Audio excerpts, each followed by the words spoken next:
नमस्कार। टुडे हिमाचल में आपका बहुत बहुत स्वागत है। मैं हूं आपके साथ भावना रेनॉल्ड और चलिए देखते हैं शाम की बड़ी खबरों को फटाफट। हिमाचल प्रदेश के कई भागों में 6 दिन बारिश का पूर्वानुमान, अंधड़ चलने का येलो अलर्ट। हिमाचल प्रदेश में पश्चिमी विक्षोभ सक्रियता से मौसम के करवट बदलने की संभावना है। मौसम विज्ञान केंद्र शिमला की ओर से प्रदेश के मैदानी, मध्य व उच्च पर्वतीय कई भागों में लगातार एक सप्ताह तक बारिश का पूर्वानुमान है। ऐसे में लोगों को गर्मी से राहत मिलने की उम्मीद है। विभाग के अनुसार राज्य के कई भागों में 1 से 6 जून तक बारिश होने की संभावना है। इस दौरान कई स्थानों पर अंधड़ चलने का येलो अलर्ट जारी किया गया है। 4 से 6 जून तक अधिकतर स्थानों पर मौसम खराब रहने के आसार हैं। हालांकि 2 व 3 जून को मैदानी व कम ऊंचाई वाले क्षेत्रों में मौसम साफ रहने की संभावना है। उधर आज राजधानी शिमला में धूप खिलने के साथ हल्के बादल छाए हुए हैं। आज उच्च पर्वतीय 1-2 स्थानों पर बारिश बर्फबारी हो सकती है। वहीं कई मैदानी भागों में हीट वेव का येलो अलर्ट जारी हुआ है। गुरुवार को 6 क्षेत्रों में पारा 40 डिग्री से पार दर्ज किया गया है। उधर रोहतांग दर्रा में बीती रात अचानक हुई बर्फबारी में फंसे 500 से अधिक पर्यटक वाहनों को पुलिस ने सुरक्षित निकाला है। हिमाचल पहाड़ पर मतदान करवाना पहाड़ जैसा, कहीं चौपड़ तो कहीं मीलों पैदल चल मतदान केंद्रों तक पहुंचे कर्मी। हिमाचल प्रदेश में लोकसभा चुनाव और विधानसभा उपचुनाव के लिए पोलिंग पार्टियां रवाना कर दी गई है। हिमाचल में पोलिंग पार्टियों को काफी मशक्कत करनी पड़ती है। कई मतदान केंद्र काफी दूर और अति दुर्गम इलाकों में है, जहां पहुंचना पोलिंग पार्टियों के लिए किसी युद्ध जीतने से कम नहीं है। इन्हीं में से एक मतदान केंद्र है कुल्लू जिले का शाक्टी। यहां तक पहुंचने के लिए कर्मचारियों को 15 किलोमीटर तक पैदल चलना पड़ा। खड़ी चढ़ाई और संकरे रास्ते को पार करते हुए ईवीएम मजदूरों की मदद से केंद्र तक पहुंचाए गए। बंजार से लेकर निहारनी तक पोलिंग पार्टी गाड़ी से पहुंची। निहारनी से आगे शाक्टी तक पैदल ही जाना पड़ा। खुशखबरी, माता वैष्णो देवी से जुड़ेंगी चिंतपूर्णी जी ट्रेन से सफर होगा आसान। क्या है रेलवे का प्लान? ब्रॉड गेज से जुड़े हिमाचल प्रदेश के ऊना में रेलवे का व्यापक विस्तार हुआ है। देश के प्रमुख शहरों व प्रसिद्ध धार्मिक स्थलों के लिए यहां से कुल 13 रेलगाड़ियां आवागमन कर रही है।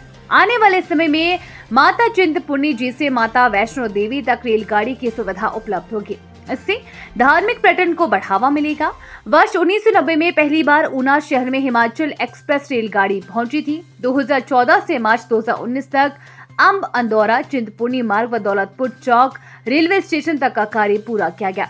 अब ऊना अंब दौलतपुर चौक तलवाड़ा रेल लाइन का काम युद्ध स्तर पर चला हुआ है। पर्यटन व धार्मिक दृष्टि से काफी अहम मानी जाने वाली चिंतपूर्णी हमीरपुर रेलवे लाइन का सर्वे करवाने के साथ ही इसके लिए टोकन मनी रेलवे विभाग ने जारी कर दी है। जिस तरह से ऊना में रेलवे का विस्तार हो रहा है, उससे लोगों को उम्मीद है कि आने वाले समय में चिंतपूर्णी हमीरपुर रेल लाइन विस्तार का मार्ग भी प्रशस्त होगा। भरमौर के पुलन में भीषण अग्निकांड, घर सहित आटा चक्की व आराम मशीन जलकर राख। चंबा जिला के जनजातीय उपमंडल भरमौर की ग्राम पंचायत पुलन में शुक्रवार सुबह हुए एक अग्निकांड की घटना में 2 मंजिला रिहायशी मकान तथा आटा चक्की मशीन, आराम मशीन पूरी तरह से जलकर राख हो गया। ये मकान पुलन निवासी जेहरी रामपुत्र दर्जी राम का है। आग लगने की सूचना मिलते ही आसपास के गांव से भी सैकड़ों लोग मौके पर इकट्ठा हो गए, जिन्होंने आग पर काबू पाते हुए साथ लगते अन्य घरों को जलने से बचा लिया। पंचायत प्रधान अनीता कपूर ने घटना की सूचना एसडीएम भरमौर तथा राजस्व विभाग को दी, जिस पर तहसीलदार भरमौर तेज राम की अगुवाई में टीम ने घटनास्थल पर पहुंचकर नुकसान का आकलन कर प्रभावित परिवार को नियमों के अनुसार हर संभव मदद देने का आश्वासन दिया। हिमाचल दूसरे राज्यों में ड्यूटी पर गए 1200 पुलिस जवान नहीं डाल पाएंगे वोट, जाने वजह। भारत निर्वाचन आयोग और राज्य निर्वाचन विभाग हर साल मतदाताओं को मतदान के प्रति जागरूक करने पर लाखों रुपए खर्च करता है, लेकिन डिजिटल युग में आज भी हिमाचल पुलिस के जवान मताधिकार का इस्तेमाल करने से वंचित रहने को मजबूर है। दरअसल हिमाचल पुलिस की विभिन्न बटालियनों से करीब 1200 से अधिक पुलिस जवान बिहार, ओडिशा और राजस्थान समेत अन्य राज्यों में चुनाव ड्यूटी पर गए हैं। 4 अप्रैल को हिमाचल से जब ये पुलिस जवान अन्य राज्यों में ड्यूटी पर गए थे तो उन्हें आश्वासन मिला था कि 1 जून से पहले वो हिमाचल लौट आएंगे ताकि वे अपने गृह चुनाव क्षेत्र में मतदान कर सके। अभी तक बाहरी राज्यों से इनकी वापसी का रास्ता साफ नहीं हो पाया है। अब निर्देशों के अनुसार ये सभी 4 जून को मतगणना के बाद ही लौटेंगे। सतलुज में गिरा डंपर, नादौन का चालक डूबा। सुनी थाना क्षेत्र में डैम साइट पर एक टिप्पर अनियंत्रित होकर सतलुज में गिर गया।